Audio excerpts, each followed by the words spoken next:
Dawn breaks over a hill of golden stone. Among wooden scaffolding and half-dressed limestone blocks, a small woman in a brown habit and white veil climbs the slope carrying a water jug for the masons. She walks quickly, bent forward, as though she had learned early not to take up space. She bends to pour the water, and her headdress shifts for a moment. A scar runs across her throat. Nearly 10 centimeters of flesh, sealed by a knife. When she speaks, her voice comes out hoarse, veiled, as if filtered through cloth. It is 1878, and the hill stands in Bethlehem. The building rising around her will become the first Carmel of the Holy Land. The ground plan, the shape of the walls, the place of each door, all of it came from her. And she cannot read or write. The scar has its own date.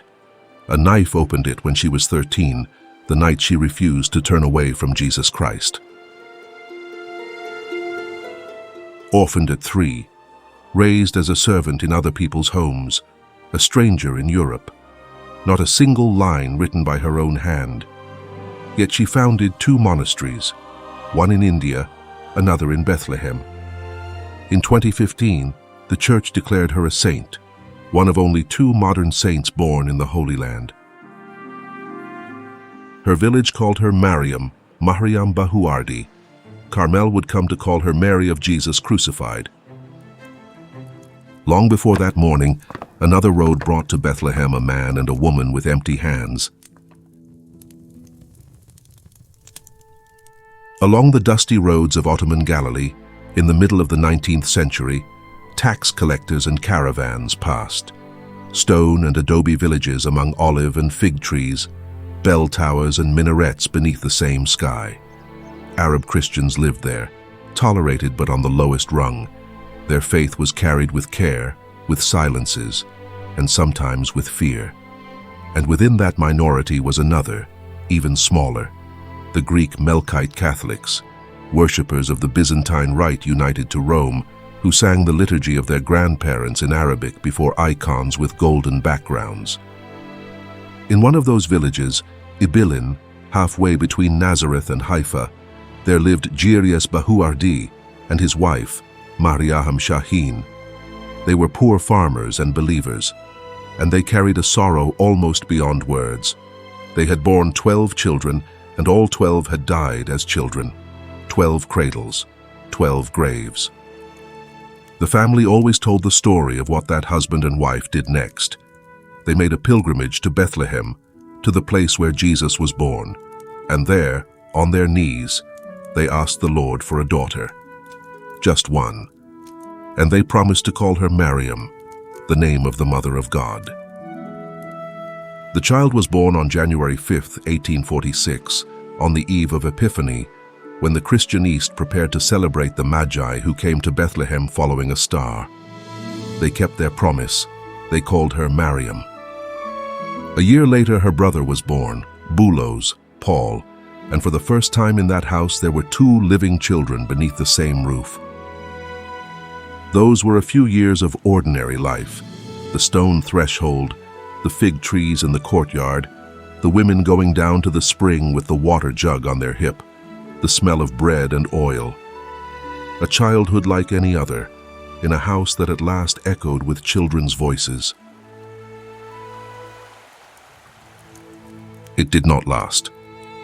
Before the little girl turned 3, her father died. Days later, her mother. The village buried them nearly together, and the whole house fell silent without time enough to pass between one loss and the other. The orphans were divided, as was done then. Boulos was taken in by an aunt, Mariam by a paternal uncle. 2 houses, 2 paths. The brother and sister who had been born a year apart would not grow up together again. The uncle was a prosperous Melkite merchant. He took the child in with affection, clothed her well, seated her at his table. Soon his business drew him far from Galilee. He moved with his entire household to Egypt, to Alexandria, the great port city where languages, merchandise, and creeds from half the world crossed paths. Stitched into her memory and traveling with her was the faith of her parents, the golden icons, the chants in Arabic, the name of the Virgin. For a village girl, everything was new and everything was foreign. The voices of the market in languages she did not understand, the masts of the harbor, the whitewashed courtyards with wooden screens. In Ibillin, 2 graves remained, and a brother she would not watch grow up. From Galilee she carried what truly belonged to her alone, a name promised in Bethlehem. In her uncle's house, the orphan grew to girlhood. When she turned 13, her world had prepared a single path for her: marriage. Her uncle arranged everything according to custom. He chose the suitor, set the date by custom, and ordered the festive clothes prepared for the day of betrothal. It was what was done with daughters of that age, and she, besides, owed him roof and bread.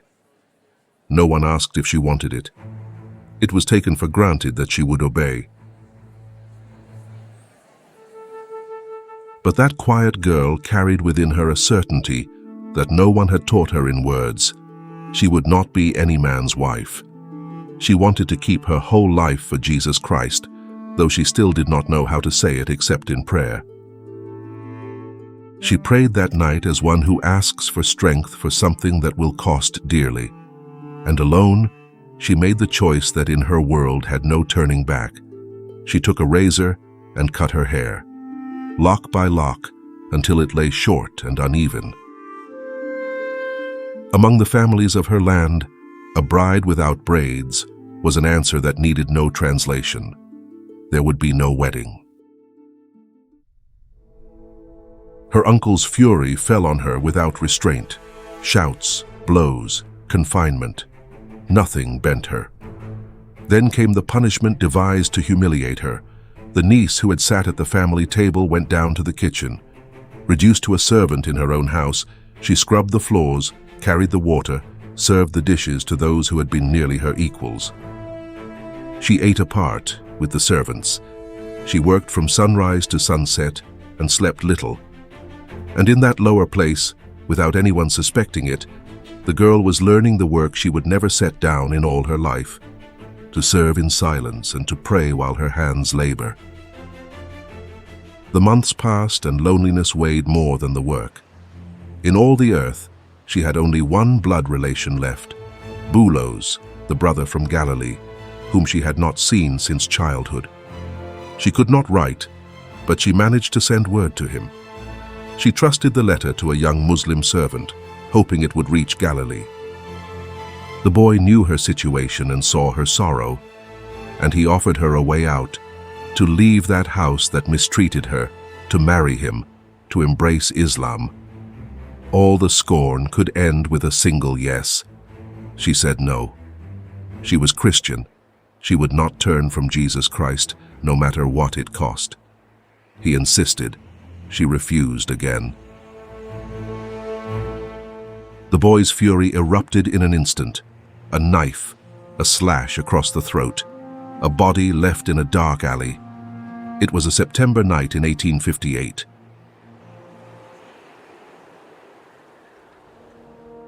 What happened afterward, she would tell many years later, as her memory held it. A nun dressed in blue found her in the alley. She brought her to a grotto, stitched the wound with her own hands, and cared for her over weeks, keeping vigil and giving her food. When she was healed, the woman let her go. Mariam recognized in that figure the Virgin Mary.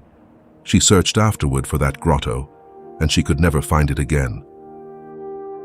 From that night, 2 marks remained that anyone could see: a wide horizontal scar on the left side of her neck, about 10 centimeters long, which a French doctor would measure years later, and a voice changed forever, hoarse, veiled, as if she spoke at half strength. With that voice, she would tell everything that followed.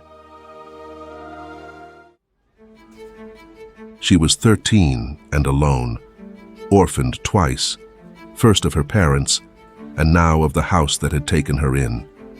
Without a dowry, without braids, without a whole voice. What could a girl marked like that do? A stranger in an enormous city? What she knew how to do. She tied a scarf around her neck to cover the scar, adjusted the cloth over her short hair, and when she had recovered, she went to knock on the door of a stranger's house, ready to serve. The doors of Alexandria opened to her, one after another. Houses of merchants, foreign kitchens, courtyards to sweep before the masters woke. She earned little and worked much. She lit the fire before dawn, kneaded bread, carried water from the well, washed clothes for families that barely knew her name. No one asked about her story, and she did not tell it. The scarf around the scar and the cloth over her short hair kept the secret. Inside, meanwhile, prayer never stopped. She had discovered that you can speak to God with your hands in dirty water, and that no work is too low when it is done for love. Service carried her from city to city. She served in Jerusalem, and there she could do what she had dreamed of since childhood, make pilgrimage to the Holy Sepulchre. She knelt before the empty tomb of Jesus Christ and sealed there what the Razor had announced at 13, a vow of virginity. She would be Christ's, his alone, forever. A servant kneeling among pilgrims, a moment like any other. And yet that morning decided the whole shape of her life. Then came Beirut, with its arched houses open to the sea. More years of brooms, of buckets, of staircases scrubbed on her knees. The girl grew without taking root anywhere. She served well, with a simple joy that puzzled people. And when the house changed, she changed houses. But the vow from the sepulchre worked within her. More and more it became clear to her that her place was not in the world, though the world had not yet found a place for someone like her.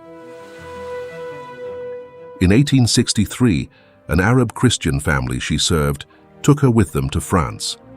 Marseille received her with a grey sky, a harbor bristling with masts, and a language she did not understand. She had just turned 17 and was farther from Galilee than ever.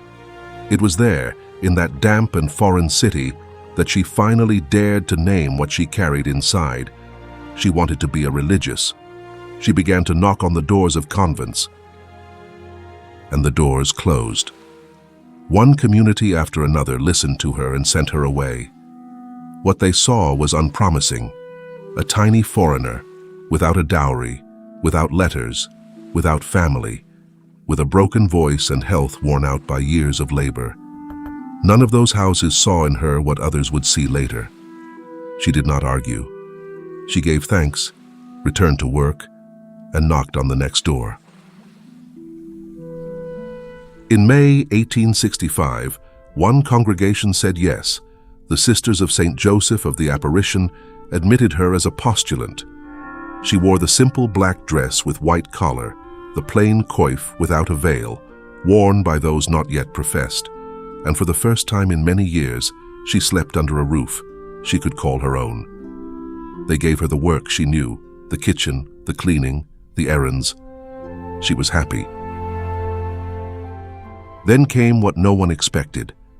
The sisters would tell afterward that, in prayer, the young postulant would sometimes become as if outside herself, motionless, absorbed, unresponsive to calls, her face transformed.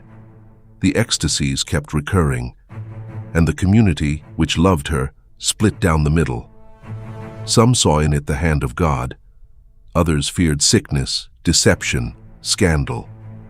They were good women faced with something beyond them, and they decided out of fear.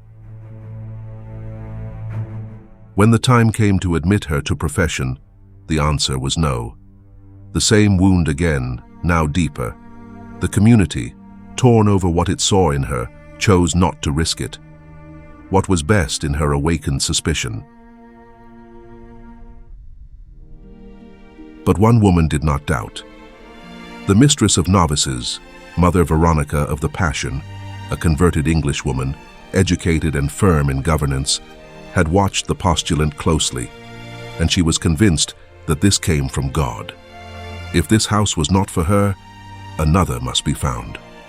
one where silence was the rule and the extraordinary could be hidden. At the foot of the Pyrenees, in the city of Pau, there was a monastery of Discalced Carmelites. She sent her there. On June 14, 1867, at the foot of the Pyrenees, the Carmel of Pau received her. She did not enter as a choir nun, one of those who sing the office behind the grill. She entered as a lay sister, the religious in charge of the house's material work, the kitchen, the laundry, the garden.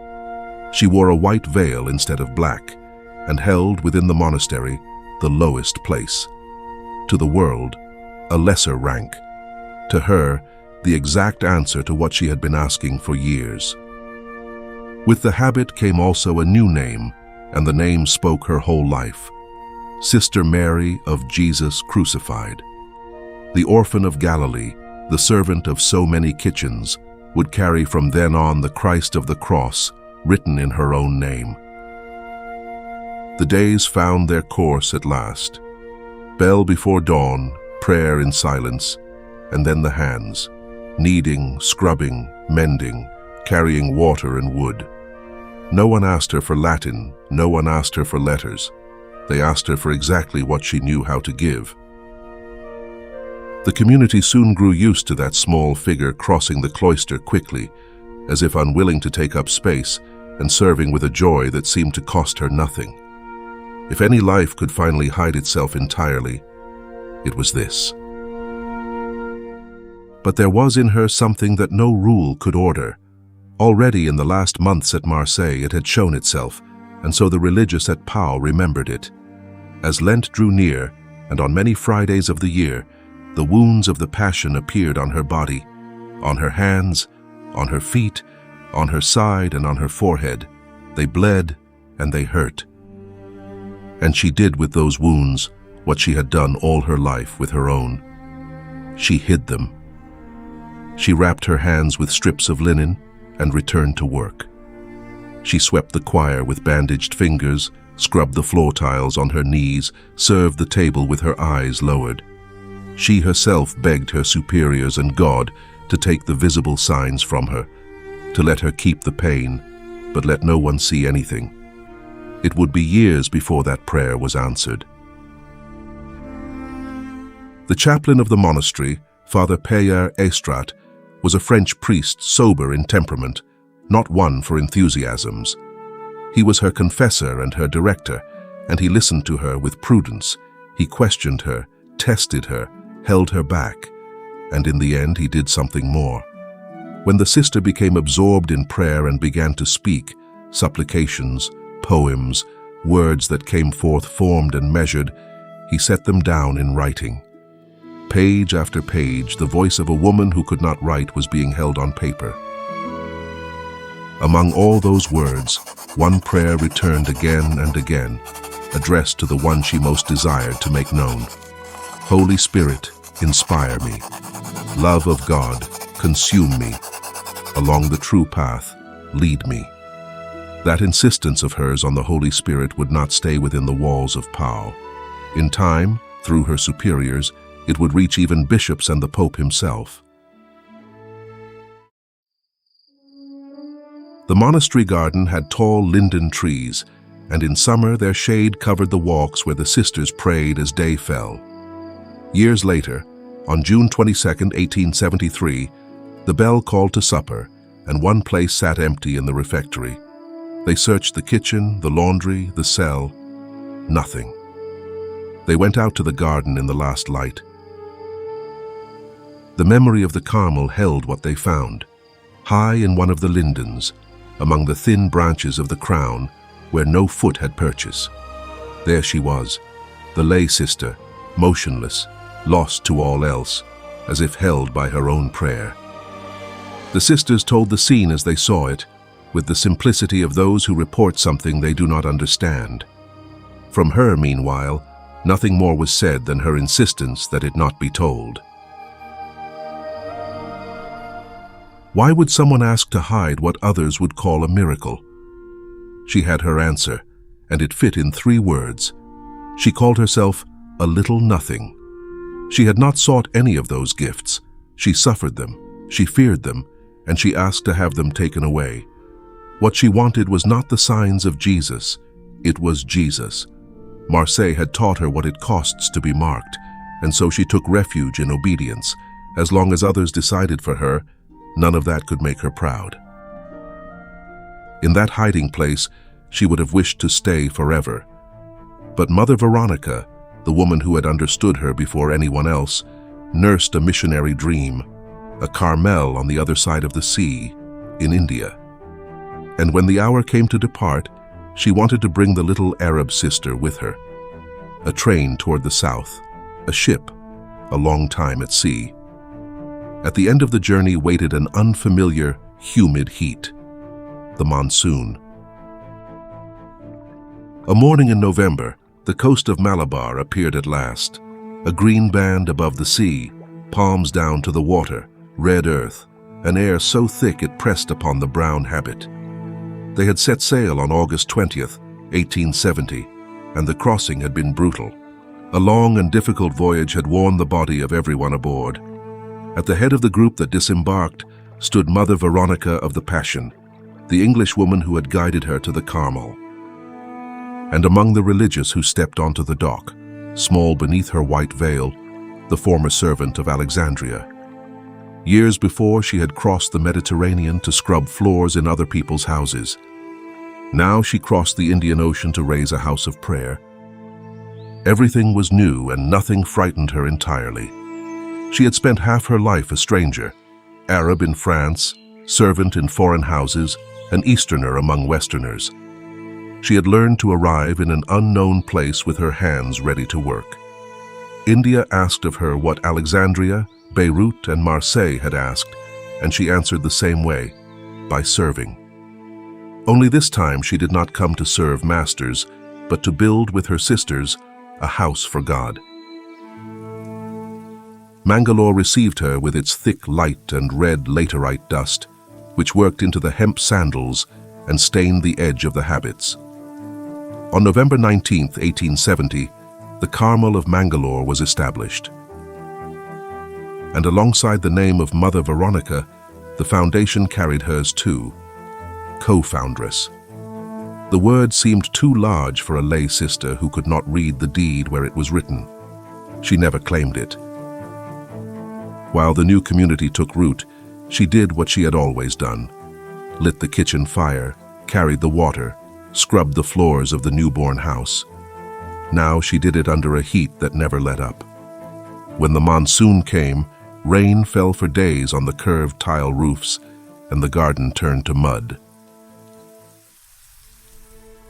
A year later came the day that Marseille had denied her. In November 1871, according to the memory of the Carmel, Sister Mary of Jesus Crucified made her profession in the Carmel of Mangalore. On her knees before the community, with the hoarse voice that the night in Alexandria had left her, she gave herself forever, with vows, to the life of the Carmel. That child had lost her father and mother in a few days. That girl had been punished for saying no. That postulant had been turned away for the gifts she did not ask for. And now that woman gave herself, whole, to Jesus Christ crucified. The name received at Pau had now become true. Nothing the world values came with her. No dowry, no letters, no surname. And before she turned 26, she was a professed religious and co-foundress of a Carmel in Asia.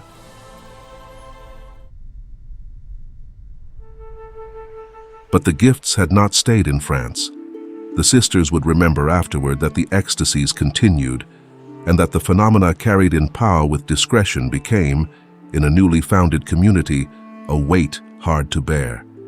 Young vocations, a fragile house, and in its midst, a sister whom sometimes they had to search for because prayer took her wholly. There was confusion and divided judgments.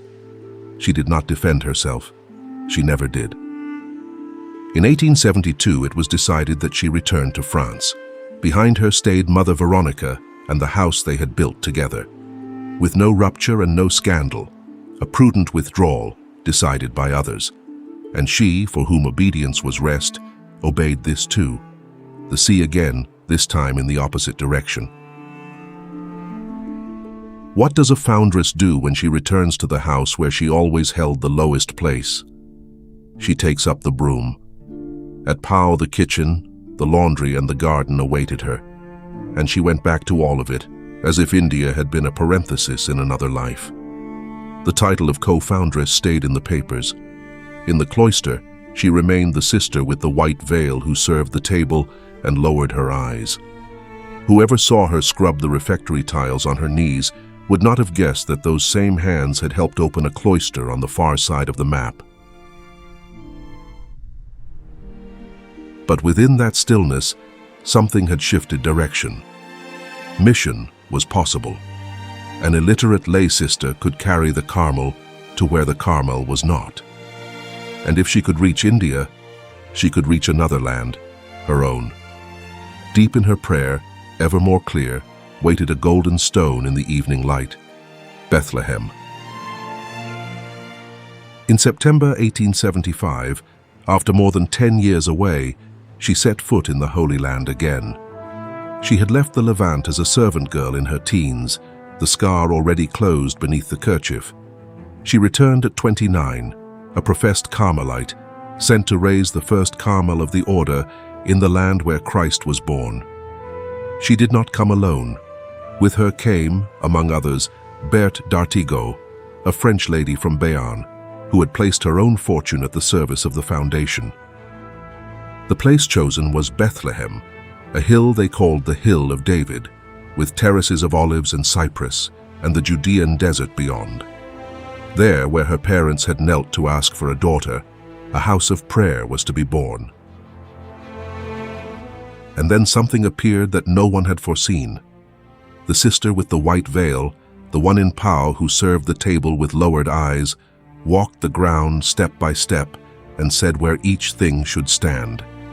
She could not read a plan. She carried it within her. She indicated the whole arrangement of the building, followed the work day after day beside the stonemasons, measured with her eye, corrected, pointed. The quarrymen of Bethlehem, men hardened by cutting the golden limestone of their own hills, worked beside that small nun who spoke their Arabic as they did. Among the workers, she was not a foreigner for the first time in many years. She was an Arab Christian who had come home. And as the walls rose, she did what she had always done, carried water for those who labored, bore baskets of stone, climbed the slope again and again with the pitcher on her shoulder. No school had ever taught her any of that. The child before whom no one had ever placed a book was now directing the building of an entire monastery, dictating from memory what others had to write down. She could not write a single line of it, but the walls rose where she said, and they still stand on the hill. It was also in Bethlehem, in 1876, that one of the longest burdens of her life was lifted from her. For 9 years the wounds of the Passion had opened again in her body, each Lent, and she wrapped them and begged that they be taken from her. She herself confided afterward to her sisters. That year she was heard. The wounds closed and did not return. What remained was only the pain within, she said, the kind no one sees and has no need to bind. It was what she had asked from the beginning, to lose the sign and keep the cross. Her hands were left at last, unwrapped in the sight of all. The Carmel kept memory of another scene, from April 1878. On a journey through the corridor that climbs from the coastal plain toward the hills of Judea, before some ancient ruins among fields of grain and olive trees, she stopped and spoke of something received in prayer. There, she said, was Emmaus, the village of the gospel, the road where 2 disciples recognized the risen Jesus in the breaking of bread. The place, Emmaus Nicopolis, near the village of Amwas, was later acquired by the Carmel, and the order's memory has always tied that purchase to her indication. The woman who could not read the gospel had just pointed out upon the earth itself one of its pages. She had brought the Carmel back to the land of Jesus. The house was nearly finished. A community was already praying within its new walls, upon the same hill from which the roofs of Bethlehem can be seen. And when the work of a lifetime seems complete, there remains still what it always was: to serve. The work went on. The workers labored under the sun, and someone had to bring them water. Each morning she filled the pitcher at the cistern and climbed the slope, as she had done as a child in Ibillin, as she had done in the foreign kitchens of Beirut. The sound of water, the familiar weight upon the small shoulder. No one thought that gesture, the most humble of all, would also be the last. The morning of July 22, 1878 began like all the others. Halfway up the slope, her foot gave way. She fell against the stones with the pitcher on her shoulder, and the water spilled downward, finding its path between the slabs. When they lifted her, her left arm was broken. They carried her inside, splinted the fracture, laid her down. It seemed only a work site accident, a few weeks of rest, and back to the kitchen. But the fracture did not heal. Within days, the flesh around the bone began to darken. Gangrene, tissue dying and poisoning the blood. In 1878, Bethlehem had no remedy for that. The infection spread, climbed her arm, seized her chest. Her breath grew short. Fever came, and with it the long nights of the infirmary. A cell of whitewashed stone, a window with the hill beyond, white summer light entering with each dawn. She suffered as she had lived, without sound. For years she had hidden beneath linen wrappings wounds no one was allowed to see. Now the wrappings bound a blackened arm and hid nothing anymore. Her face wasted away, sallow with sunken eyes, but the eyes remained awake, large and dark as always, attentive to whoever entered. When the fever eased, the familiar smile returned. The sisters took turns watching over her in the heat of August. 5 weeks passed between the fall and the end. Outside, work at the site went on. The blows of the stonemasons, the voices of the laborers to whom she herself had brought water. Other hands carried the pitcher now. From her bed, with the window open to the heat, she heard the men working, stone upon stone.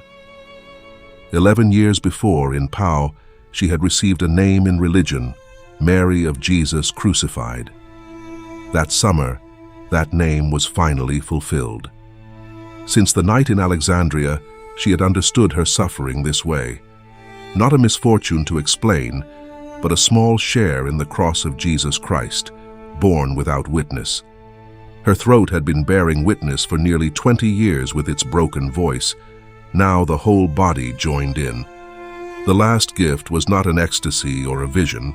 It was that slow fever, accepted day by day in a narrow bed. On August 26, 1878, she died in the Carmel of Bethlehem, with the crucifix between her hands. She was 32 years old. The sisters prayed around the bed. Outside, the walls she had marked stone by stone already held an entire community. She went as she had wished to live, without sound, serving, in the last place. The city where she was asked for before she was born saw her leave the world. Between the first picture of Ibillin and the last of Bethlehem lay a whole life. The orphan years and the scar. The kitchens of 3 countries, the brown habit, 2 monasteries, and a foundation that remained only a dream, Nazareth, the village of the Annunciation, which she longed to raise. She never learned to read. She never learned to write. Until the end, she always sought the last place. And it was that life, the smallest in the house, that no one could forget. They buried her there within her own work. And over that narrow grave, silence began to turn into memory. The memory did not stay within the walls. The Christians of Bethlehem and the nearby villages began to climb the hill of David to pray at the tomb of the sister who had raised that house carrying water, Her sisters kept what remained of her, the sayings and the poems that others had written down while she spoke, since not a single line exists in her own hand. A whole life fit into borrowed words, and yet no one forgot them. The process moved slowly, as things move in the church. On November 13, 1983, John Paul II beatified her in Rome. The orphan of Ibillin rose to the altars, the servant of 3 countries, bearing the name that Pau had given her. In 2009, in Augusta, on the island of Sicily, parents invoked her intercession for a newborn, Emanuele. The doctors had given him up for lost after an operation they judged pointless. The child healed. The church studied the case for years and recognized it as the miracle that opened the final door. On May 17, 2015, in St. Peter's Square, Pope Francis canonized her. And he did not canonize her alone. That morning, 4 blesseds rose to the altars, and among them, Mary Alphonsine Gattaz, a religious of Jerusalem, a foundress like her. 2 daughters of the Holy Land, the only 2 modern saints born in that land, recognized on the same day. For the Arab Christians of the Middle East, struck by war and emigration, that Roman morning was something more than a ceremony. It was knowing that their land, the land where Jesus walked, was still giving the world saints. Today, pilgrims arrive at Ibillin, her village in Galilee, and at her tomb in Bethlehem, where in 2025, the 10th anniversary of the canonization was celebrated with the relics of both saints together. Her devotion grows in the India she helped to found, in France, throughout the Middle East. And her prayer, gathered by her teacher while she spoke in ecstasy, is prayed now in tongues she never heard. Holy Spirit, inspire me. Love of God, consume me. Along the true path, lead me. The illiterate woman left behind a word she never wrote, one that still lives. Beside that stone, the voice falls silent. What remains is the question her life leaves hanging in the air, and it belongs no longer to Bethlehem alone. How did a servant without letters become a sign of God to the world? She carried water from childhood and died carrying it. She hid the wounds beneath linen bandages and went on scrubbing the choir floor. She raised a Carmel stone by stone without knowing how to write her own name. And from the hidden pain came what comes from every wound offered to Christ, a scar that accuses no one now, and a broken voice that still teaches how to pray. We too carry pictures that no one counts. It is the invisible work that holds a house together, the care of the sick that no one ever records, the wound we cover before stepping out the door. And what if the thing we hide because it seems small is exactly what God is watching? She did not answer with words.